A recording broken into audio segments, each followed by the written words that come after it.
Hey, Tech Guide Ninjas here. Hope you're having a good day today. So today we're looking at how to shadow text in Canva. Before we get started, please give the video a like and subscribe as this really helps me out. So adding a shadow to text really makes it pop and stand out a little bit more, which is really helpful when you're creating designs for social media or marketing. So let's have a go at putting a shadow onto this text. So open up your design, then you're going to click onto the text.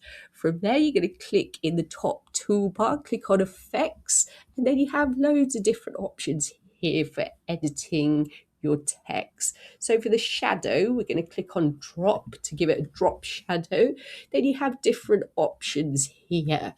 So from here, you can change the direction of the shadow. You can offset it a little bit more, add more or less blur, and increase or decrease the transparency.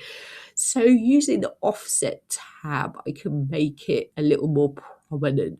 When it's quite low, you can hardly see the shadow. When I increase it, you start to see the shadow a lot more now. I can also change the blur. Do I want it to be a little bit more blurred, or take it down a little bit? And again, the transparency just makes it a little bit darker or a little bit lighter. You can also swap the direction, which is pretty cool as well. You can see it swaps sides. So that's another thing you can play around with. And you can also change the color of the shadow. So this will make it stand out even more. So like a red shadow, blue shadow, yellow or orange shadows, purple shadows. There's really so many edits for the shadows you can do. So have a play around with the shadows until you get it exactly how you want it. I hope that was helpful. Please like the video and subscribe. I will see you soon.